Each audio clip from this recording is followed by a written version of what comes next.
सभी कर्म को साक्षी आप हैं।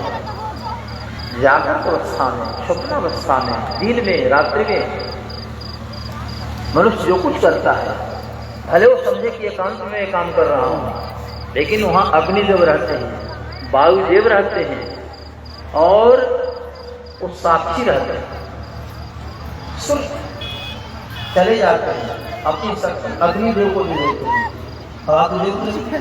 वायुदेव रहेंगे। ऐसे अपने लोग समझते हैं कि एकांत में काम कर रहे हैं, भगवान की बड़ी बड़ी आंखें आंख ऊपर लगी है, लिखा रहता है ना, सावधान आप सीसीटीवी कैमरे के निगरानी में हैं। तो भाई ये सीसीटीवी कैमरे मनुष्य का बनाया है और सावधान करता है, सावधान आप सीसीटीवी कैमरे के निगरानी में हैं। ये जगत को बनाने वाला जो परमात्मा है वो तो बहुत बड़ा सीसीटीवी कैमरे को बैठा दिया है। तो जहाँ कहीं आप कर रहे हैं, एकांत में, दिन में, रात में, चलते फिरते, सोते जागते, सबको भगवान देख रहे हैं। उनका कैमरा सबको अपने घेरे में ले रहा है, कैच में। देखे नहीं, 2 लोग आ रखे हैं, सब ले रहे हैं, है ना। कभी उधर भी घूम आते हैं, क्या घुमा रहा है, अरे घुमारा का है। तो मशीन है, ठीक है, विरोध नहीं है, लेना ही चाहिए, लेकिन ये है व्यवस्था कि कैमरे में सबों का स्वरूप आ रहा है, बाद में ही देखेंगे। ऐसे भगवान ने भी व्यवस्था बना रखी है, इसका बोध होना चाहिए। एक आश्रम में 2 विद्यार्थी थे, गुरु जी बूढ़े हो गए, तो गुरु जी ने सोचा कि अपना 2 भार जो है, 2 में से किसी को एक को दे दूं, लेकिन जो योग्य हो, जिसके अंदर चेतना हो, ईश्वर को जो समझता है, तब वो आएगा, किसी की सेवा करेगा, अच्छा काम से समाज को प्रसन्न रखेगा, आश्रम का भार देना है। तो गुरु जी ने 2 विद्यार्थी को बोला, 2 केला हाथ, एक केला इनका रहा राजीचा वाला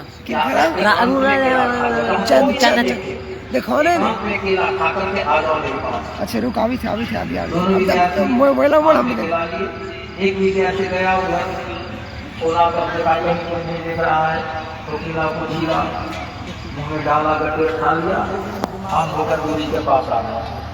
गुरु जी समझ गए, एक विद्यार्थी आ गया, लेकिन मुड़ी नीचे की लगी।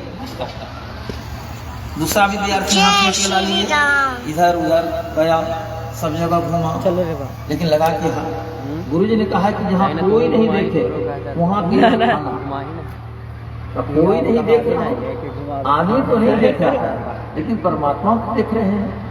क्योंकि गुरु जी ने बताया था कि भगवान सब जगह है, कण कण में व्याप्त है और क्षण क्षण तुम्हारे साथ है। ऐसा कोई स्थान नहीं, ऐसी कोई वस्तु नहीं, ऐसा कोई पदार्थ नहीं, ऐसी कोई चीज नहीं जहाँ भगवान नहीं है। तो भगवान की दृष्टि तो है। और गुरु जी ने कहा देखिए, तो यहाँ भी खाएंगे तो भगवान को देख रहे हैं, नहीं, ये तो एकांत नहीं हुआ। अंततः वो खाया नहीं, हाथ में केला लिए ही बहुत समय बीतने के बाद गुरु जी के पास गया। गुरु जी समझ गए, विद्यार्थी आ गया तो उन्होंने मस्तक ऊपर किया, कहा कि आ गए दोनों? हाँ गुरु जी आ गए। कहा कि अरे तुम्हारे हाथ में अभी भी केला है, हमने कहा था कि केला एकांत में खा करके है ना, इतनी छोटी बात भी तूने मेरी नहीं मानी। कहा गुरुदेव आपने कहा था कि एकांत में केला खाना जहाँ कोई नहीं देखे, तो हमने बड़ा प्रयास किया आश्रम में, किसी कोने में जाकर के, अंधेरे में जाकर के, कि जहाँ कोई नहीं देखे वहाँ मैं खा लूँ। तो लगा कि मनुष्य तो नहीं देख रहा है, लेकिन ईश्वर तो सब जगह है, ईश्वर को देख रहे हैं। और आपने कहा कि जहाँ कोई नहीं देखे वहाँ खाना, ईश्वर देख रहे हैं, उनकी दृष्टि मेरे ऊपर है, ये समझकर हमने केला नहीं खाया। गुरु जी खड़े हो गए, माथे पर हाथ रखा, प्रीतास्मिते सौम्य चिराज जीव, धन्य हो बेटे, तुझे आशीर्वाद है, तूने ही उपदेश ग्रहण किया है।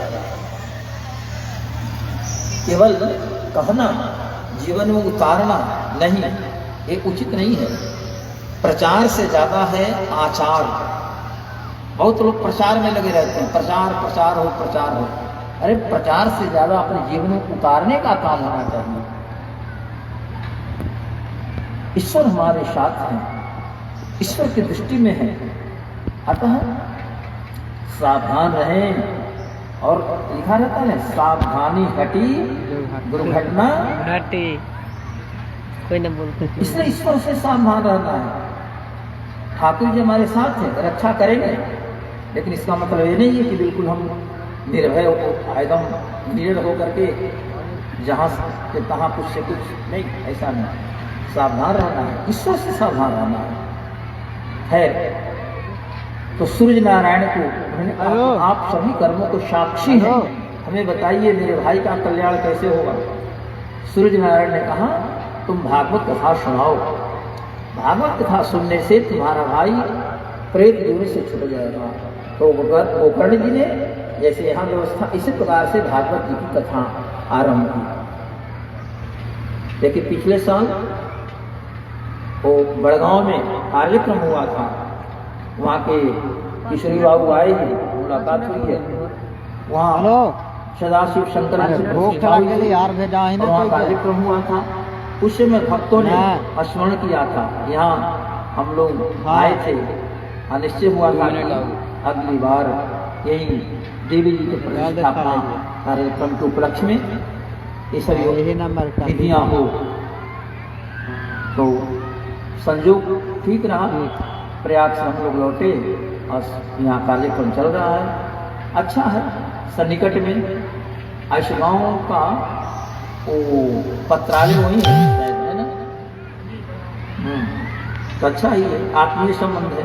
और भी सुनने को मिला वो मास्टर साहब माने के किशोरी बाबू यहाँ 14 वर्ष तक पढ़ाए भी, और भी अच्छा हो। इसलिए ठाकुर जी ने संयोग बनाया है। तो भागवत कथा का संयोग लग रहा है लोगों इस साल भी। ये भागवत कथा श्रवण करने से 10 बजे तक तो अथी में धन्यकारी का कल्याण हो गया। धन्या भागवती वार्ता प्रेत पीड़ा विनाशिनी सप्ताह 11 साढ़े 11 में तो हमने कसम मिल गया था, 11:30 में। ये भागवती वार्ता प्रेत पीड़ा नाश करने वाली है, श्रीमद् भागवत के धन्य है तथा कृष्ण चंद्र के धाम की प्राप्ति कराने वाला इस सप्ताह पारायण है।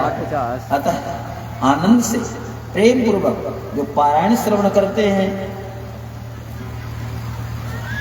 या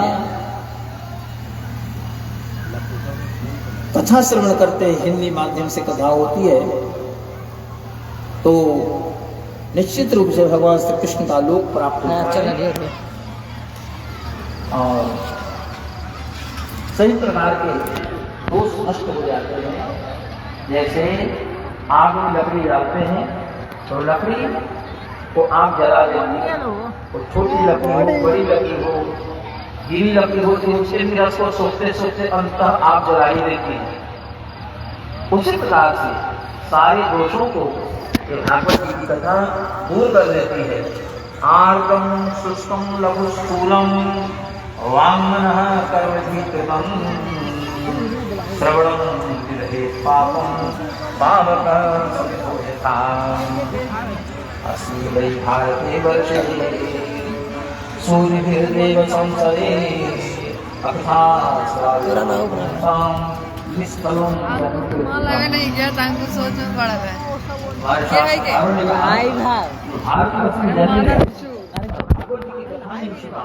उसका जन्म